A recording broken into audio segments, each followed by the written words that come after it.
The wind scraped across the desert like it carried secrets no one wanted to hear, but the moment she said those words, "Why'd you pay?" Just to do it, the entire saloon froze. The cowboy didn't lift his head at first. He just slid the coin across the counter, slow as sunrise, his jaw tight, his eyes shadowed like a man running from something. People whispered. He didn't care. He hadn't come for trouble. Trouble had come for him long before he ever stepped into this dusty town. What he did next made every breath in the room stop and made her stare at him like she was seeing a future she never thought she deserved.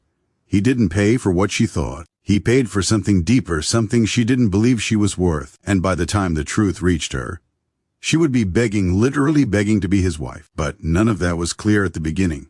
Not when the past was still hunting him. Not when her heart was still covered in scars. And not when fate was about to throw them into a storm neither of them could walk out of alone. Chapter 1 begins with him stepping into Hollow Creek, a town so small even the wind sounded lonely when it blew. His name was Rylan Wood. A cowboy with a slow stride and eyes too calm to be trusted. Folks assumed calm meant harmless, but anyone who'd lived long enough knew it usually meant the opposite. He hadn't planned to stay long. Just a night to rest, restock, and ride on. But fate rarely cared about plans. As he crossed the saloon threshold, he didn't expect to see her, a woman with dark curls pinned loose, her dress worn, but clean, her posture stiff like someone who had learned to stand firm, even when her heart wanted to collapse. Her name was Elara. She was serving drinks again, the same way she had for years, because life had pushed her into corners she didn't choose. And tonight, she was trying not to cry as a group of ranch hands teased her for refusing a job she clearly needed more than any of them understood.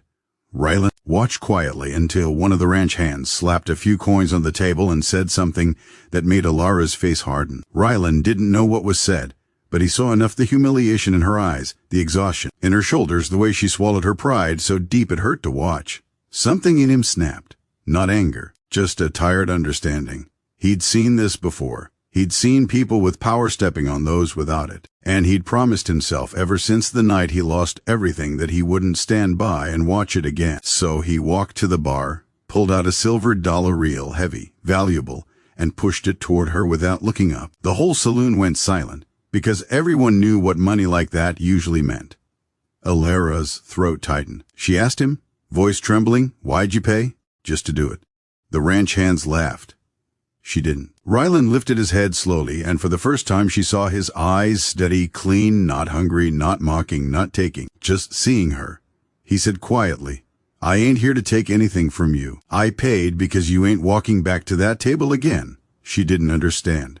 Not yet. But she followed his gaze and realized he was paying to stop them from calling her back, paying so she could breathe for one night. The ranch hands didn't argue with a man who looked like he'd seen more death than all of them combined. Elara stood frozen as Rylan sat down alone, didn't look at her again, didn't expect a single word in return. That confused her more than anything.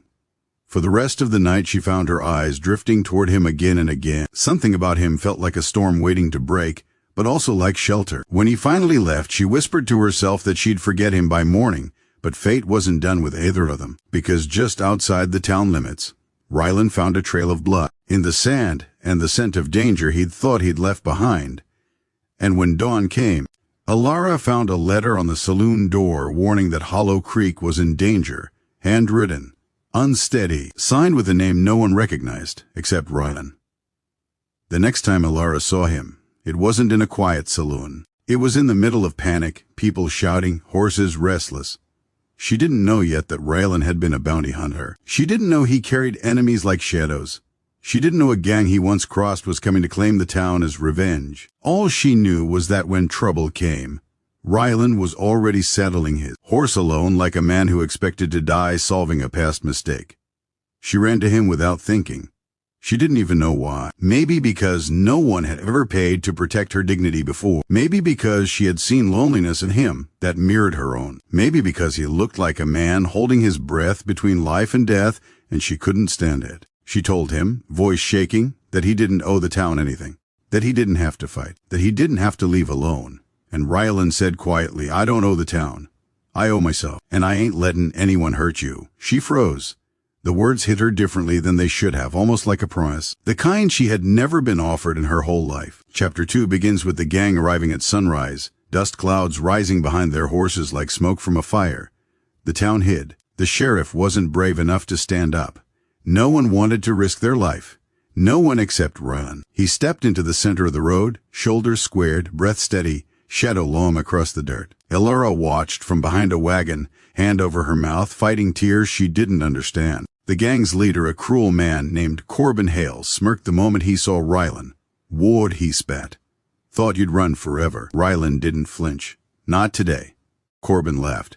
"You protecting this dump? Or the girl from the saloon?" Rylan's fingers twitched, but he didn't move. Elora's heartbeat slammed in her chest. She'd never felt so seen and so afraid in the same breath. Corbin raised his gun. The moment froze like the world was holding its breath. Then chaos exploded. Bullets ripped through the street. Horses screamed. Windows shattered. Rylan moved like lightning, precise, controlled, deadly. He wasn't fighting to survive. He was fighting so she wouldn't. At one point, Corbin aimed at Elora hiding behind the wagon. Rylan saw it. He didn't think he threw himself into the line of fire, tackling her to the ground as a bullet grazed his side. She screamed his name before she even realized she knew it. He groaned, breath ragged, but told her, "Stay down, don't you dare move." She refused. She pressed her hands against the bleeding wound and whispered, "Don't you dare die." "Not for me." His eyes softened in a way that made her whole world tilt. "You were worth the dollar. And you're worth this too." She choked on a sob. She didn't feel worth anything. But he said it like a truth carved into stone. The fight ended with Corbin dead, and the gang scattered. Silence fell heavy. The sheriff finally stepped out as if he had done something. People cheered Rylan, but he didn't hear them. He was staring at Elora like the war inside him had finally stopped. She held his face in her hands, tears streaking down her dusty cheeks.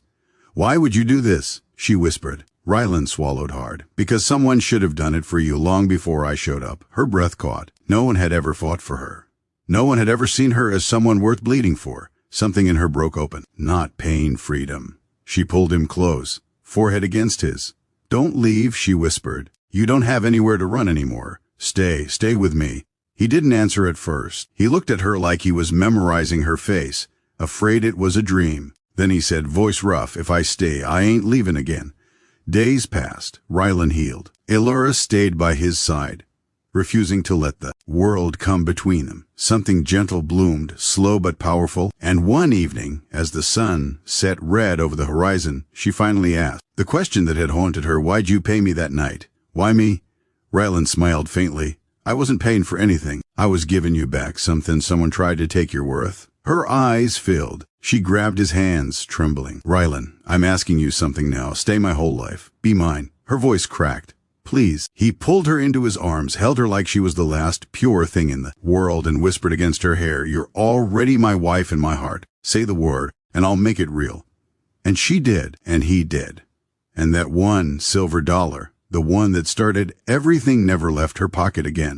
It reminded her of the night a cowboy didn't buy her, he saved her, and she begged not out of fear or desperation but out of love to be his wife.